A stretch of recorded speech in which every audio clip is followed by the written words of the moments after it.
Today I'm going to show some elements of my work that hopefully can be used as a reference for other discussions, and some strategies I've used. And of course, the first question is, can aesthetic disarm oppression? Can art do something for us? And of course, one of the first things you have to do in order to achieve that is disrupting power. How can you do that? Okay, well, we all know that art is one of the best tools to relocate emotions. It's one of the best tools to rethink the meaning of things. But how can we transform affect into political effectiveness? That, for me, is the challenge. Because what we have so far in the civic society, in people's home, in moments like this one with Brexit and Trump, is like a lot of emotions. What do we do when society is emotional? How can we use art to transform that into some policy, into some effectiveness? So, as you can see, as you know, art brings what is unspokenable, you say that in English? Something you cannot speak about, that is intangible. But the difference with other social practices is that it is done at a human level. Art cannot be a generalization. Art cannot be a big truth. It has to be a personal truth that is shared one by one, and through all of this, you create a community. So, one of the things that I heard yesterday in one of the panels is people kind of complaining because what are the mechanisms in democracy to bring politicians accountable? Art is. Art is our way to bring politicians accountable. Why? Because art is freedom, because art speaks to power, and because art is the space where you can say uncomfortable things in a very safe way. So one of the, and also I feel like for me, especially the way I see art, is not only a way to create awareness about things, but it is also about how can you act on things. And that is the difference between an art that is to be looked at and an art that is to be used for social means. So, of course, we have different ways to talk in art, different strategies. For me, one of the biggest strategies is to bring the work into the realm of the real. What do I mean by that? A lot of politicians and a lot of people who don't want to deal with social problems, when they see art, they think either it's a commodity, so they don't need to worry about, because people getting rich are dealing with that, or it is something that is just representing something, so it's symbolic. Therefore, there is no political agency in it. So one of the strategies I have used in my work is to do work with the real people, using the knowledge people have in their work, and also making people go into situations that can be a test for what can be for them a real situation later. So it's a safe way to experiment who you are as a person, who you are as a citizen. In this case, just to give you an example, and it's a photo that is in brochure, so what we did is, here at the Tate, we had 2 mounted police, and the only instruction was to use all the crowd control techniques with the audience of the exhibition. But of course, if you know this is going to happen, you wait for it. And you're like, oh, when is the thing coming? I want to touch the horses. But if you are there, minding your own business, looking at art, thinking like what this guy is doing in this painting, and then these horses come to you without announcing it, and they start making you move and do what power wants, which is control you, then there is a different reaction. That's what I mean by hyperrealism. We need also to do that, to create a circumstance, a situation where people feel this is real. Because what art deals with is real. So we need to convey that to the people. So The other thing that I've been working with is what I call institutional self-critique. What I mean by this is art has the possibility to imagine things differently. And part of the thing we can imagine differently is the institutions we have to deal with. And one of the things that I have done a lot is how can you create your own institution as a way to show the real and powerful institution how you want it to be done. So I want to move from the idea of art just as a critique, from the kind of, because sometimes politicians say, oh, they're just whining. They don't know how this is so hard to do. They don't know what it is. So no, let's show them that you know how to work very hard. You know how to create your own institution. And you can show them with practice what you want them to do. So I think that's something I have done. And one of the ways I've done it is, as I say here, integrating art into everyday political life. For example, here, during the elections in Mexico, we brought 100 voceros. Vocero is the people who shout the news in the streets, so you buy the newspaper, to shout in front of the government house, the rights of immigrants for the whole day, the day prior of the presidential debate. You know, so this, what I mean about also integrating art in everyday life, is how can you disrupt an element that people are used to see, are used to, and therefore they don't see anymore. So how can we make things that have been in front of your face but you cannot see it, bring back their effectiveness and the way to talk to you? Another discussion I always have in my head is urgency versus agency. And I think this is a pretty, and I hope we discuss this later in the panel, but I think this is something that is, for me, very important because many, many times we think that because art sometimes is done, on your own studio and so on, that, and art, and the other thing is artists many times don't have access to the information, but until it comes out in the news. So therefore, a lot of time artists react instead of acting. So I think we need to change that. One of the ways I've changed it is now I'm in residency at the office of the mayor's office for immigration affairs in New York. Why? Because this is a project that was created there, and I was selected, and I wanted to do it. Why? Because I want to know what is going to happen before it happens. So as an artist, I have something to say to people in power before it's done. So I don't have to, I go out of my reactive artistic relationship with power and be a more creative relationship, let's say.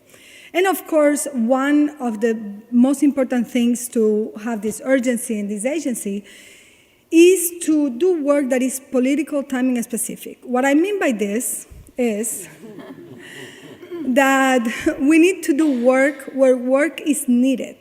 I think many artists or many institutions see art as a pleasure. Art is an urgency. Art is the way people have agency. So we need to make sure that certain things don't happen through art. So this for me is very important. What I mean by political timing and specific is we do art when the political situation demands an action that is creative, that is creating a different imaginary for people. And also, when that situation is finished, it's okay that you finish your work. You don't always have to keep doing the same thing forever, because if it's not needed, why you will do it? And of course, there is a big debate about capital. So I think art is another way to push for rethinking different ways of collaboration that can hopefully be taken by institutions. In this case, I want to make an example. This is the project Rolling Jubilee that came out of Occupy Wall Street. And this group of people, artists, together with economists and activists, find out a loophole where you can buy $1 of a debt for 1 cent. So they actually work with this group of people, and they bought so far $30 million in debt for student loans and medical loans. And they have liberated the debt. That's what artists do. and that is showing how the system can really be changed. Not modified, but changed.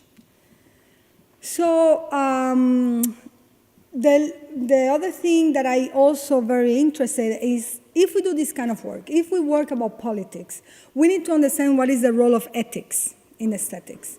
We need to understand what is the aesthetic, what is the emotional relationship we want to have with ethics, And in this case, my personal answer is seeing art as a tool. Why I say that? Because as an artist, I've been for many, many years trying to talk to power. Many, many, many years, power does not hear anything. But then, once they hear. And it was through art. And I'm very, very pleased. For example, last year I did this project in Havana where I put a microphone, they put me in prison, whatever. So I say, how can I deal with this situation where people in power are repressing me because they're ignorant, because they don't know better? So I decided to read Hannah Arendt, Origins of Totalitarianism, which unfortunately right now is so current for every other place. And the people in power put hammerjackers, jammers in front of my house, so I could not be heard. The speakers could not be heard in the neighborhood. But they had to go to lunch. And they stopped at 5. And I was doing it 24/7. So that's the difference between art and power and the people in government. You keep going and going and going, So, of course, I'm one of these artists who believe that art can change the world. But we need to be careful, because I think very often we talk about change in a very light and uncareful, you can say, way, because you expect too much. I think art cannot change the world, but it can change people's world. The other thing that I think is very, very, very complicated is that we need to be careful, because many times when art and politics are together, when institutions invite you, when the UN invite you, when a big institution like this one invite you, there is an expectation of change. And artists need to teach this institution what they should expect.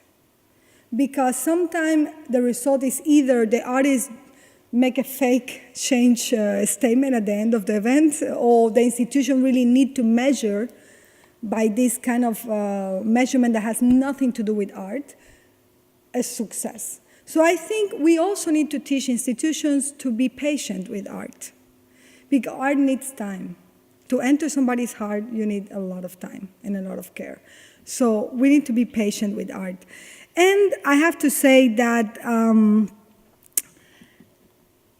it is true that you might not change the world, but I think what you can do with art is change people's political behavior. And what you can do with art is transform audiences that are passive into active citizens. So just to finish, I just want to say, be careful about numbers. Art cannot be measured by numbers. Art is measured by how people engage with their reality. And also, I think we have to be very careful at this moment by substituting what is civic society and civic culture for celebrity culture. Thank you very much. So you've met Tania. In order, as I say, I'll do the briefest of introductions because they will introduce themselves further. So Alina Azadeh, who is Rising's National Artist in Residence. Helen Isibor-Epega, I hope I've done your name justice, who is a songwriter, a composer, and a performance artist. And many of you may have already met, and if you were in the session before lunch, heard his wonderful summing up and reflection. Abdul-Rehman Malik, who is, among other things, a journalist, educator, and organizer, I think. So, Elena, without further ado, over to you. Thank you. It's really hard to follow Tania because it's such a comprehensive and brilliantly delivered articulation so much of how I feel about the role of art in change processes. So I'll just bring in things that might not have been said, or might bring in other levels of thinking about this, which is I work a lot with I work with a variety of medium. I work in performance, writing, sculpture, installation, live work, and much of my work and the main power of my work comes from working with people, so where audiences become part of the work, and working across sectors. So I'm very much someone who goes out of the cultural sphere into other places and engages people who might not ever think of engaging with an artwork. One of the things I want to say was that also, in addition to what you were talking about, is that art is a gift, and it's given. I feel like it's something that's given, and it's also a form of service. And I consider it to be a sacred thing. So it's part of the practice of making life sacred. And at this time where, the world there's a massive narrative of conflict. Conflict also is that space of polarity and of exclusion and of trying to dominate the other. Art is that space where we can kind of reconnect and ask profound, fundamental questions about who we are and who we are to the other, and where our humanity arises from. Interesting enough, Tania was mentioning the rolling Jubilee and the burning of the debt, and I did a project called Burning the Books for 3 years, where it was really an inquiry into how shame and guilt is used as a kind of tool of oppression in terms of, basically in the field of debt relief and the enslavement of people into situations which they might not have created themselves. Initially, it was my own trying to come to grips with what is debt, what does it really mean. So I went out with a sackcloth book, and I asked people what they thought debt was, and if they had any debts they wanted to be written off. And I recalled the action of the Jubilee in the Holy Books, which was to recite these debts and we burnt the book, so we destroyed the debt, so we broke the bonds as in the Bible and in the Torah. And I went out with that question, and I went out in a state of not knowing what I was going to find. And I was taught by the people that I met what debt was. I encountered the Jubilee debt campaign. I learned a lot about the socio-political international implications of toxic debt. And at one point, I could have allowed that book, and it was for a couple of volumes. I did 9 volumes, and I worked with 1,000 entries in 9 different cities. I could have used that book, or allowed it to be instrumentalized for that particular point, to make a particular point.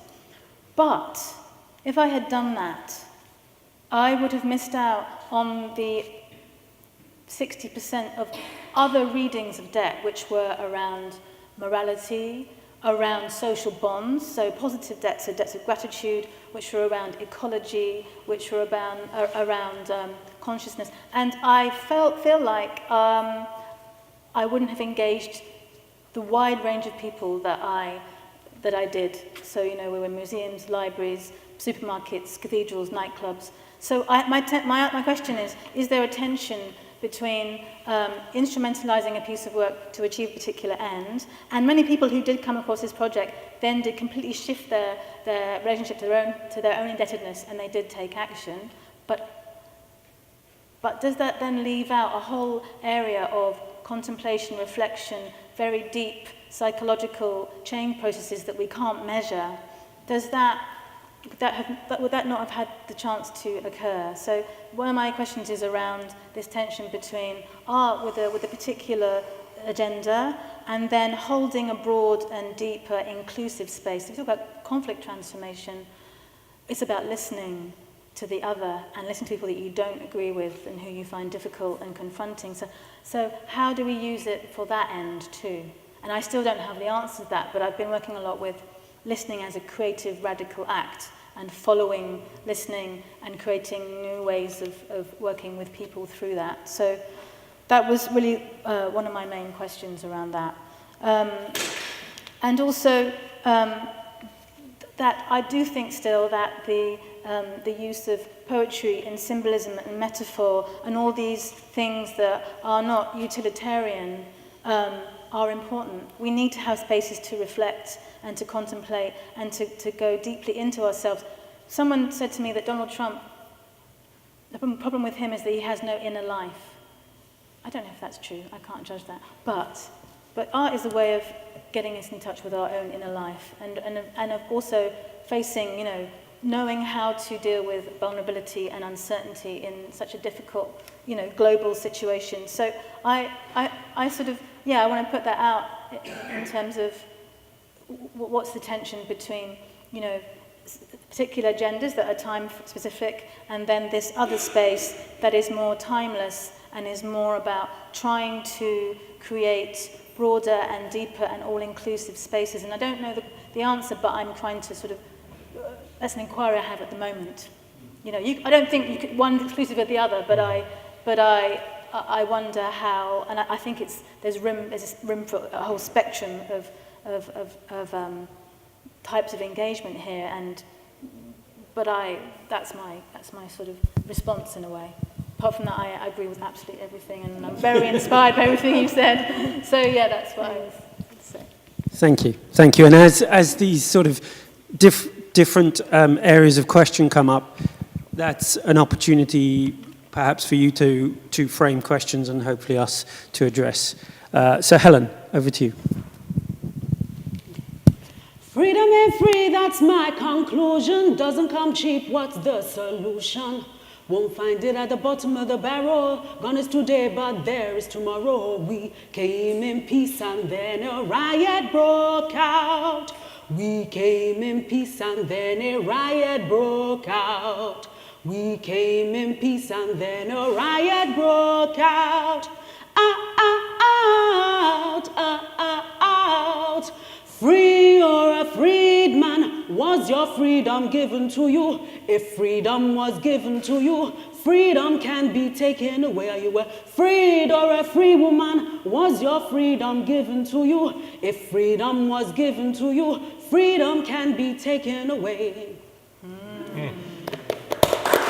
Thank you. Great response. Thank you. Just because you do not know that the stone in your hand is a diamond does not mean it is not a diamond. Rather, I believe it means that you are ignorant. The space artists create, the ground that art prepares, I believe is sacred. Therefore, I believe that artists, especially socially conscious artists, have a duty, not necessarily a choice, but I believe they have a duty to use their powers for good. Who is an artist? Anyone who says they are. Any expression with purpose, that's art. That's what I believe. I create music, concerts, theatrical productions as the Venus Bushfires. And the Venus Bushfires is a collective of one and many. And I'm the only constant member.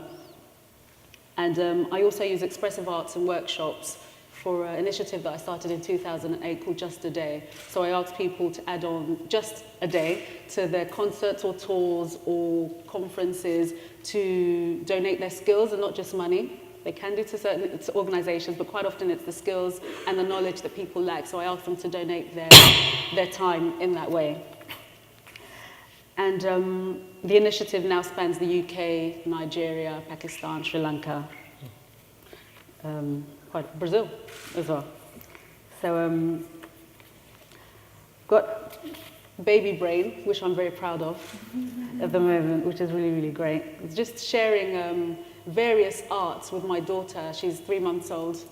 My husband is here as well. And I really am grateful to Stephen for inviting me to be part of this, because I think it's a really amazing opportunity for dialogue and for us to exchange ideas beyond our art and to express the meaning of the art that we try to create, because I think quite often art is created in a vacuum or a bubble, and the expectation is that it's very symbolic. It doesn't really mean anything. Mm-hmm. You know, these artists, they're harmless, really. Great.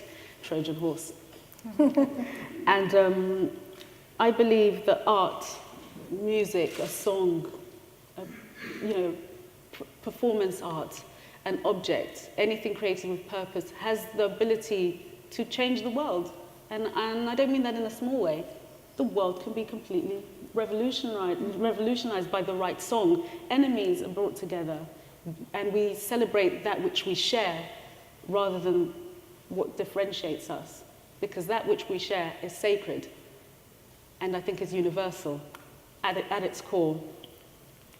And I think one of the most sacred things about art is the safe space that is created, not just for dialogue, but for opportunity.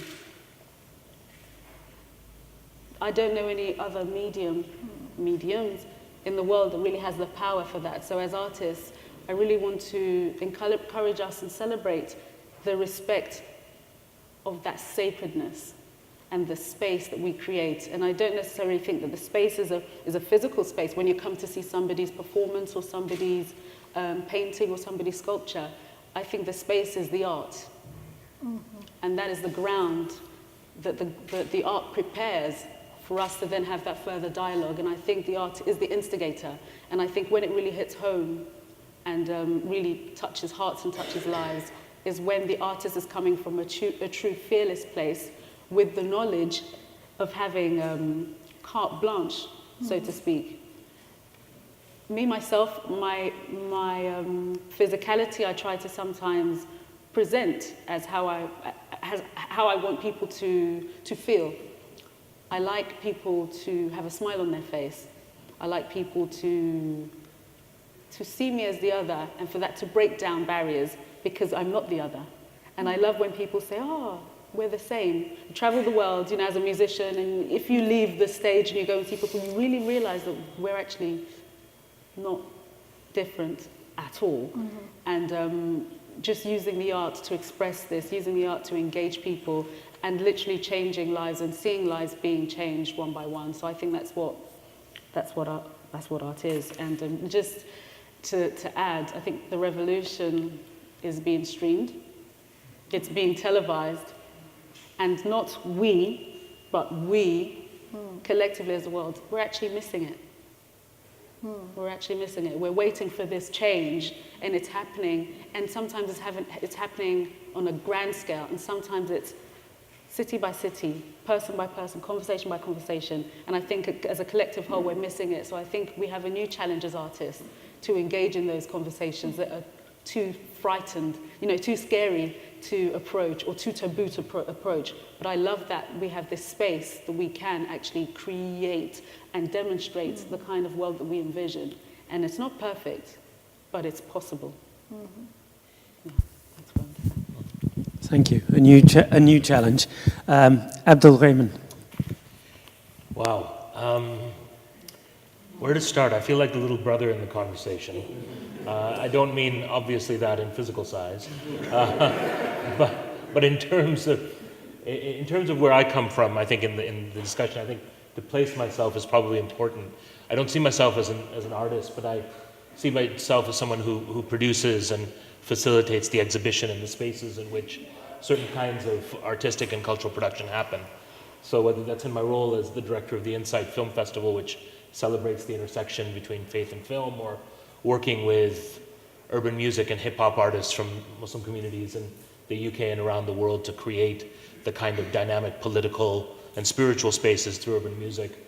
Or if it's in the work I'm involved in right now, which is to try and sort of reimagine what cultural leadership looks like within a global Muslim artistic community. So I see myself as a facilitator.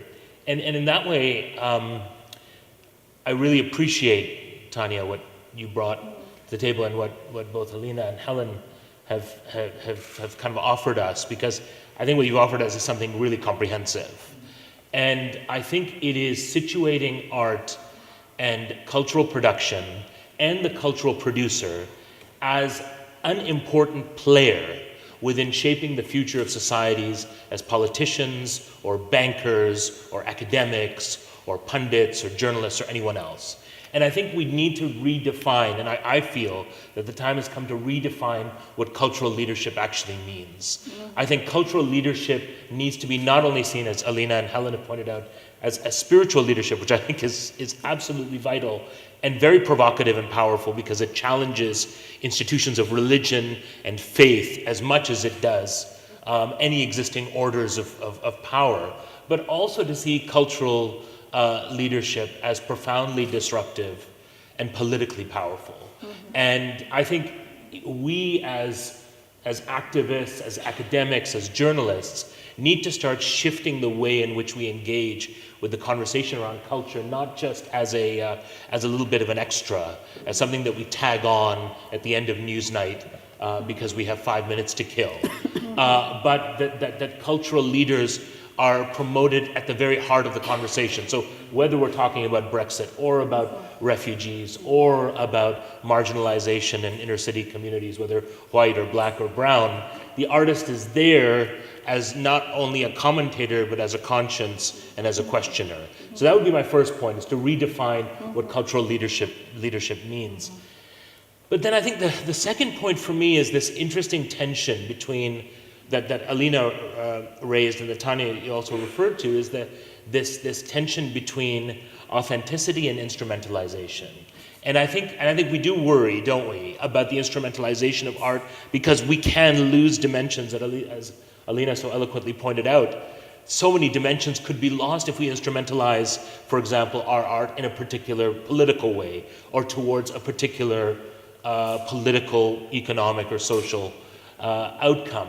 And yet, I feel drawn, maybe because this has been the last 10 days that it's been, to something, the things that you were saying, Tania, are not only around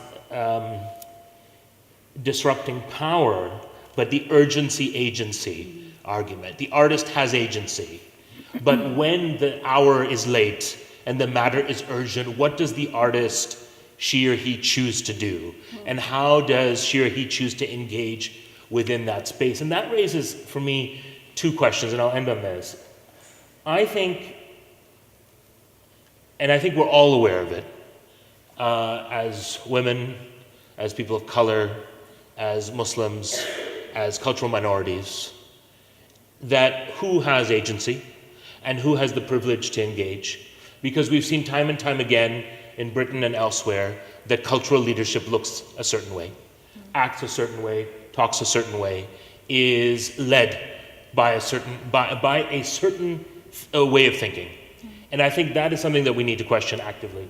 And it's not merely the inclusion of some people of color or difference within the cultural space, but really it's a structural issue.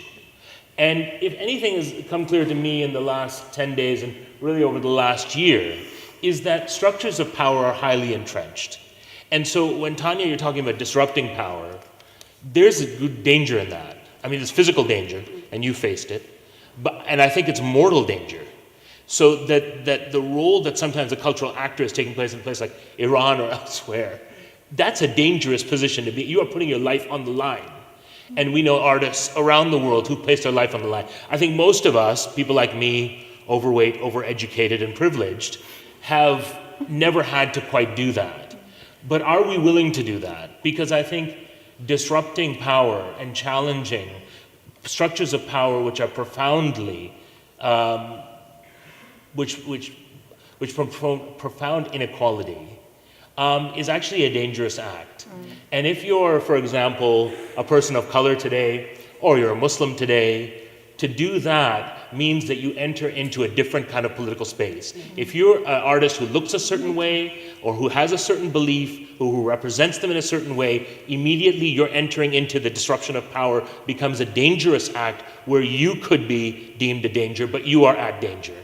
And I think that not that we're not acknowledging it, but I think we need to just put it on the table and say that that's an important part of what we're talking about. Can I say something? Yes. You know, can we start talking? Yeah? Okay. Start talking, and then I'll... I just want to say something to that, and I coincide with everything you have said, but I want to say two things. First, I want to know, or I want to suggest can we put structures between our own practices that also handle accountable political artists? Not only governments, but not only institutions, but also the artists. Because also there is true that many artists like us, we fight and fight and fight, and then one day we break the ceiling and we get money, or we get fame, and many of us forget. Many of us enter the comfortable life of, I don't remember what you're talking about. And I think we should do that. That's the one thing. I don't know how to do it, I'm just having this idea. The other thing I was suggesting, this is an old idea, dream of me, do like Artistes Sans Frontières. We should do Artists Sans Frontières, where we go to places, that we have a call for artists who want to go to Syria, to Iran, to New United States as well, excuse me, or UK, and do something. Can we do something like that? It's just an idea for the people in the room who have the power to do it. And the last thing, very, very quickly, is when you were talking about, you were talking about art and instrumentalization and all of this. And I agree. I think we cannot lose the power of the poetry and the something you don't know what it is that is in art that make you feel so special. But when I put the example of the Depth project, everybody in the room did like, oh, that's art. That's art well done. Because everybody thought the impossible actually happened. Because it was not symbolic. They actually liberated. They called people and say, we want to tell you that you don't have any more depth. That's beautiful. That's art. So I think what we'll do is just run around the panel if you can, and so those questions, the one about how we speak, how we make sure we are not just speaking to ourselves, if you like, and the question about the desire of power to neutralize or make impotent, the excellent question about the kind of dealing with otherness, but how do you not get sucked into people's agendas, and the what about the art of the past? Those 4 questions. So you've probably got about a minute, Marlena. Okay. So we'll start with you. Give me like half an hour. Okay, number 1. I don't think it matters what form the work takes. I think you can provoke and you can transform people's perceptions, and you can instill. You can do all the things about in an object. I mean, I make objects too, or in a painting. Or I don't think it matters. Personally, or that thing can be part of a broader process, which is something that I've done, that I'm doing with the residency here. Secondly, the thing about bringing opposite viewpoints into what you were talking about. I've tried and failed to create a project which was the creation of a big wall of stories, and then that would then be slowly unmade by people of very different political and faith-based perspective, who then would connect in the empty space.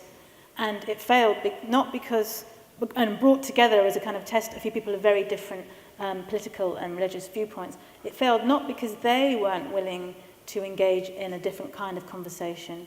It failed because one of the activists didn't want the rabbi in the room because they were because of the Palestinian question, even though she didn't really know his full viewpoint. He was very liberal and everything. So often we can we have to be quite careful within activism that there's a kind of there can be a dogmatic approach that can actually prevent things from taking place that would have been amazing. I still kind of mourn that project. That doesn't always. It can come from unusual perspectives. I think anonymity is very important, and I think technology can provide that. My book of debts, 20% of it was online and it was anonymous, and some of that was the most powerful contributions that I received. And no one left their email. Some of them turned up at the burnings, but they weren't. And the other thing about commodification. Oh yeah, burn your work, give it away. That's what I do.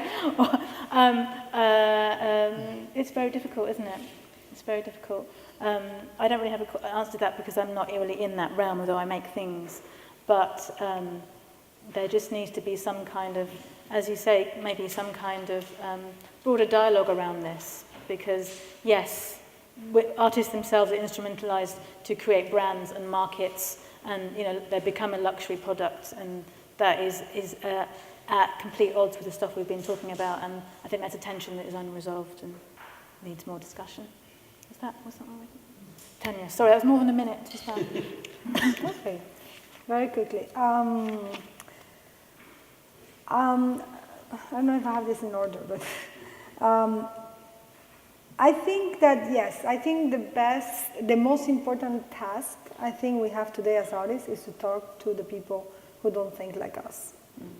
You're totally right. I think this is what we have seen is the result of not doing that, and I think that's, in my case, the number one to do that I have on my list.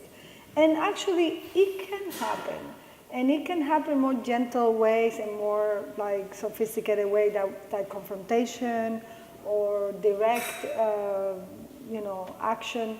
For example, going back to the piece of the reading of the book, of the Hannah Arendt reading, I was being interrogated all the time, and they would look at everything I was doing, and then they call me why I did this, why I did that.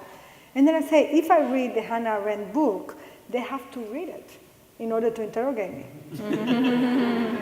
And what is more amazing, they have totalitarian guys to read about themselves and how it is not good.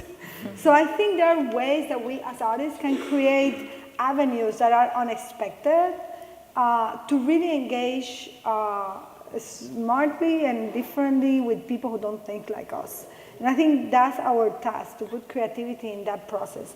The other thing is, I do not think that in artivism there is failure. Because there are things that are not being accomplished, there are things that don't happen the way you think it will happen. But the good thing about artivism or art as activism is like what you're doing is putting una lupa, magnifying glass into things, and every little thing that happens have the space to be analyzed and shared and discussed.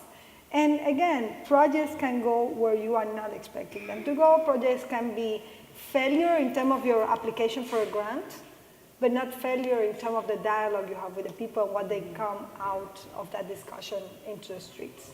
So that's very quickly. I don't want to take more time. Thank you. Okay. I really resonated with all the questions, but especially the one about engaging people that are not like us, because that was my thinking coming on this panel as well. I said, I hope it's not going to be all of us just going, yes. yes, absolutely. So I composed the world's first pidgin English opera called Songwin, Queen of Pidgin Opera, and I went to Nigeria thinking, great.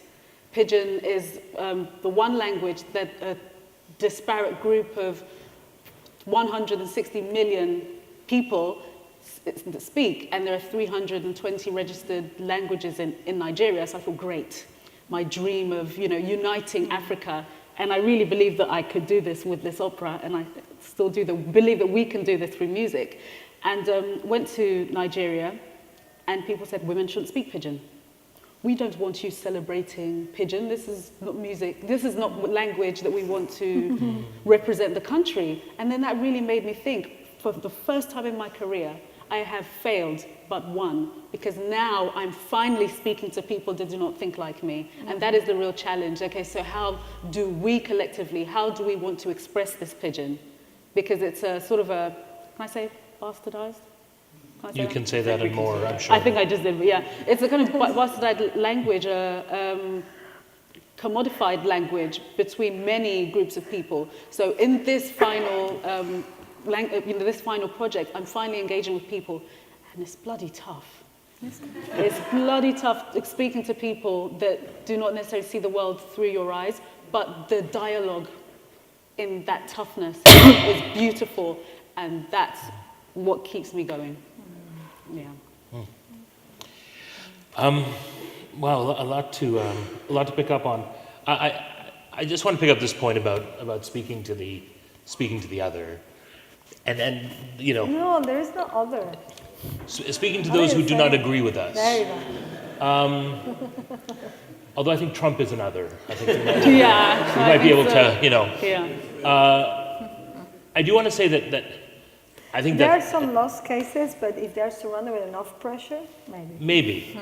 But I do think that is what we need to do, and that's what art needs to do. And how do we do that? I think about Auguste Boal and the theater of the oppressed, and creating, you know, moments in public spaces that were terribly disruptive, but also terribly dangerous again.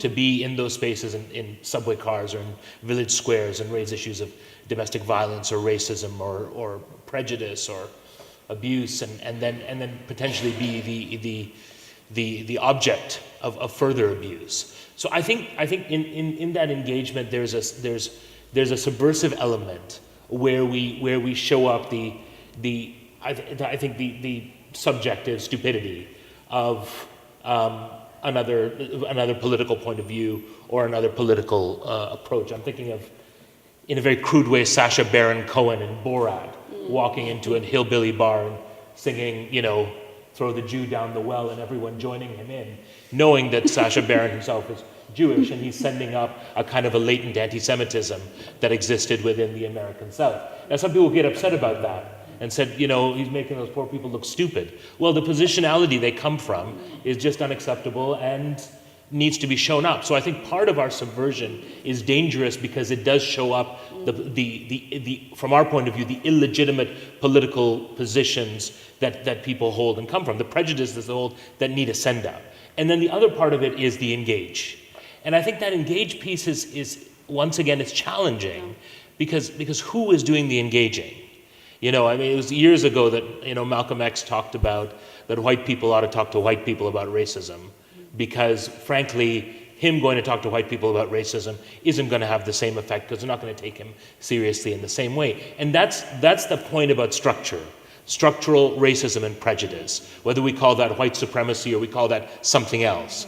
I think those structures of power that we are trying to pick at and take apart and subvert, the power that they hold is significant, and I don't think we can't underestimate the power they have to do damage to the artist or the cultural producer. And in solidarity, I'm sure we can make things happen. But I think there is a danger there, and so that was my caution sign comes up. Or you know, let's jump into the fray, knowing that that's what's going to happen because artists all around the world have lost their lives and limbs. And that caution sign that brings up so many other questions. I'm aware, and I don't know about you, but I'm kind of jumping up and down for things I would like to bring in now. I'm really sorry, and I would just ask you to thank the panel because it's a panel deserving of so much more time than we have, but we're going to have to cut it here for the sake of the rest of the conference. So I would just ask you to thank the panel.